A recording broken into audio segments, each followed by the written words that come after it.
Hi guys, welcome back to my channel. Again, this is your Lady Boss Builder, Jessica, returning for another video. So, andito ako ngayon sa isang mall. While waiting kasi sarado pa, naisip ko lang na mag-share kung ano ulit yung pinagdadaanan ko, yung na-experience ko itong mga past few days.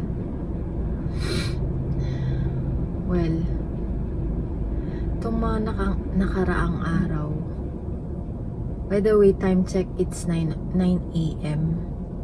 and hindi pa ako nagbe-breakfast. Ewan ko.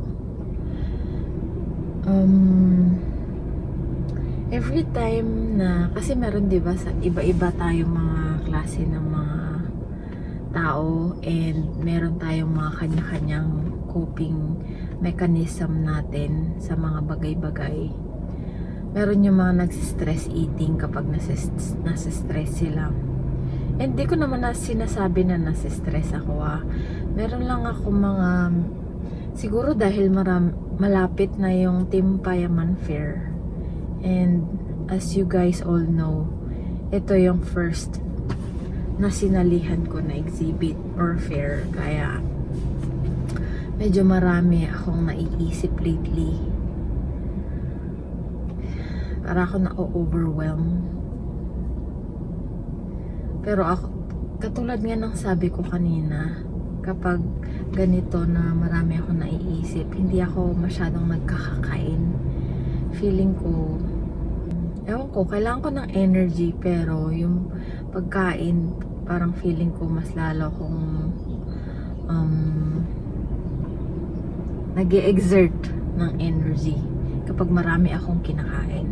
Siguro kailangan kumain, pero yung sakto lang. So ngayon, di pa ako nagbe-breakfast. Gusto ko lang magkwento.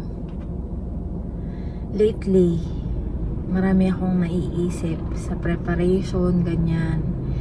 And minsan, sa mga ganitong sitwasyon, kukwestiyonin natin yung sarili natin kung tama pa ba yung ginagawa natin, kung tama ba yung ginagawa ko, ganyan, anong pwedeng mangyari.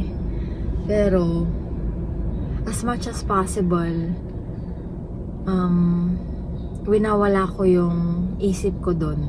I mean, oo, nandyan, kailangan nating harapin, pero wag natin hayaan na ma-overwhelm tayo or malunod tayo sa kung ano man yung situation na pinagdadaanan natin.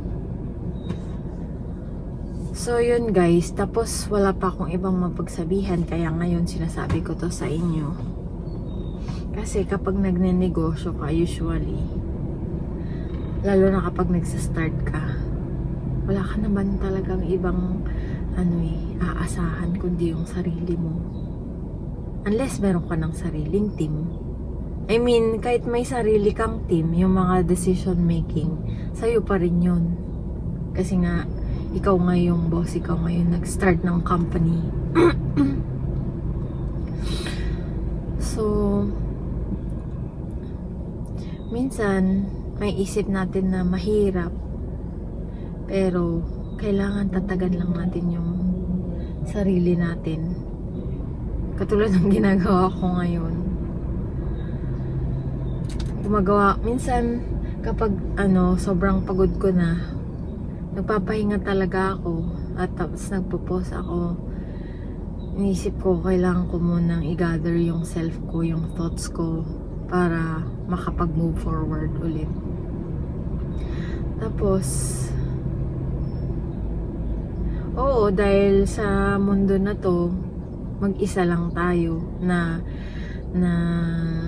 I mean, meron tayong mga tao, ganyan, pero yung katulad ng sabi ko, decision making, and hindi naman lahat-lahat yun sinasabi mo sa mga tao mo or sa family mo. May mga bagay na kinikip ka sa sarili mo, and ikaw lang ang de-decide kung ano ba talaga yung gusto mo. Ikaw lang makakaayos kung ano sa tingin mo yung mga dapat ayusin. Pero ang pinaka-importante sa lahat, andyan si God. Andyan yung faith natin na tomorrow, everything's gonna be fine. And dun, yun ang pinanghahawakan ko as in. Lalo na sa mga ganitong sitwasyon. And, basta, tuloy lang.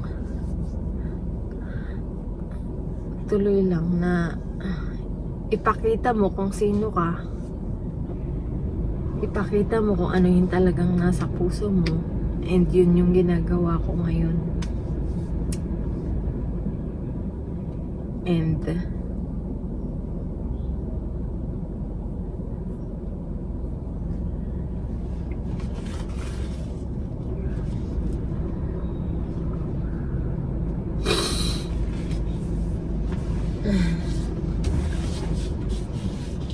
and alam ko na lahat ng ginagawa ko na to na ipupuntahan. Tapos, syempre yung goal ko na hindi lang naman to para sa sarili ko. Mag-create ng more employment. Mag-create ng huge impact sa mundo. Yun, alam ko matutupad ko yun eh. Alam ko na magagawa ko ng tama lahat ng mga dapat kong gawin with the help of God, syempre, and with the help of people around me. Diba nga, abundant nga tayo, diba? Lahat ng resources nandito, basta alam mo lang i-appreciate. So, yun guys, yun lang gusto kong i-share today. Na minsan ay wala gusto kong i-share na lahat tayo may kanya-kanyang pinagdadaanan, and whatever it is, have faith na lahat magiging okay. Na tomorrow, lahat ng mga pinagpapaguran mo, lahat ng tinanim mo, magbubunga rin. So yun guys, kaya natin to. Kayang-kaya. Basta have faith. That's it for today's video. I'll see you guys again on my next video. See you guys. 멀어져 가는 그대여, 난 여전히